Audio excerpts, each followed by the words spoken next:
सबसे पहले तो बहुत ही घिनौनी, बहुत ही शर्मनाक हादसा है ये। लेकिन जिस बेशर्मी और जिस उसके साथ ये किया गया, एक मैसेज ये है कि जो मर्ज़ी कर दो हमारे देश के अंदर, कुछ नहीं होता। तो सबसे पहले तो हमारे जुडिशल सिस्टम को ठीक करने की ज़रूरत है। 2005 या 2006 में जोधपुर में एक जर्मन लड़की के साथ ऐसा इंसिडेंट हुआ था और उसमें 16 दिन के अंदर जजमेंट आ गया था। ये जो गैंग रेप हुआ है दिल्ली के अंदर, ये मतलब कहते हैं ना, वो रेयरेस्ट ऑफ द रेयर वाला इंसिडेंट है।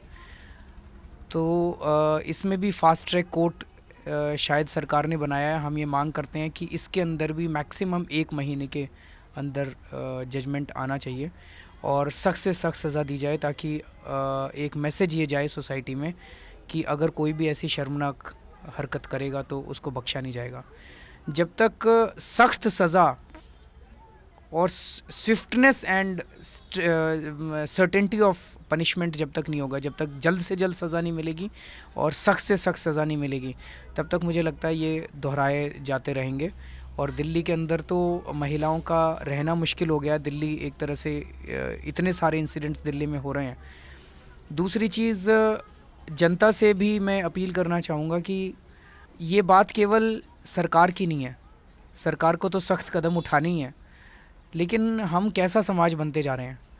पहली चीज़ तो ये कि जिन लोगों ने ये हरकत की, ये बहुत ही गंदी हरकत है, लेकिन जब उनको उठा के सड़क पे फेंका तो अखबारों में जो खबर आई है उसके मुताबिक कई लोग वहाँ पे तमाशा देखते रहे, काफ़ी देर तक तमाशा देखते रहे। किसी ने भी सामने आके उनको शरीर को नहीं ढका, किसी ने भी उनको मदद नहीं दी।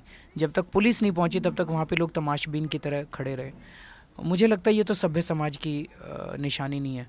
पिछले साल भी अभी मैं अखबार में पढ़ रहा था, कुछ 500 से ज़्यादा घटनाएं हुई थी। इसमें से कितनों को सज़ा मिली? किसी को सज़ा नहीं मिली। सज़ा मिलती नहीं है तो सबको मैसेज ये है कि जो मर्जी कर लो इस देश के अंदर। पुलिस बिकती है, जुडिशरी बिकती है, सब कुछ बिकता है। तो जब तक तुरंत सज़ा नहीं दी जाएगी, सख्त से सख्त सज़ा नहीं दी जाएगी, तब तक ये नहीं होने वाला। अगर 1 महीने, 1 से 1.5 महीने के अंदर अगर इस मामले में कुछ नहीं किया गया तो फिर हम लोग इसमें सड़कों पे उतरेंगे। जितने भी बलात्कार के ऐसे मामले हो रहे हैं, सब के अंदर इसमें तो टाइम लिमिट फिक्स हो जानी चाहिए कि 1 महीना, मैक्सिमम 1 महीने के अंदर सज़ा सुनाई जाएगी। हम ज़रूर जाएंगे, लेकिन अभी उनकी तबीयत ठीक नहीं है, तो वहाँ पे मुझे तो ये लगता है कि एकदम से भीड़ करने से ठीक नहीं रहेगा। लेकिन आज या कल में जब पता चलेगा कि वो स्टेबल हैं तो ज़रूर मिलने के लिए हम जाएंगे। हमारे देश के नेता और हमारे देश की पार्टियां इस देश के लोगों से बिल्कुल सरोकार खो चुके हैं। ख़त्म हो चुका है उनका सरोकार।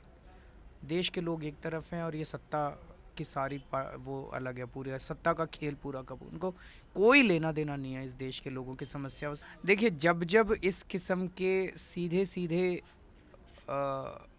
इलेक्टेड रिप्रेजेंटेटिव्स की गुंडागर्दी सामने आती है, मुझे लगता है कि ऐसे मामलों में तो इलेक्टेड रिप्रेजेंटेटिव्स के लिए डबल सज़ा होनी चाहिए। वो दादागिरी पे उतर आए ये सारा। जैसे मैंने कहा कि एक तरफ तो उनको यही नहीं पता कि देश के लोगों का की समस्या क्या है, उनका सरोकार ही नहीं बचा है, और दूसरी तरफ वो ऐसे अहंकार के अंदर जी रहे हैं। सत्ता पक्ष वाले सब लोग ऐसे अहंकार के अंदर जी रहे हैं जैसे कि वो इस देश के राजा बन गए हैं। इस देश के अंदर जनतंत्र नहीं है, वो राजा हैं इस देश के। इस तरह से वो लोग जीते हैं। दिल्ली सरकार को भी इसका जवाब देना होगा और केंद्र सरकार को भी इसका जवाब देना होगा।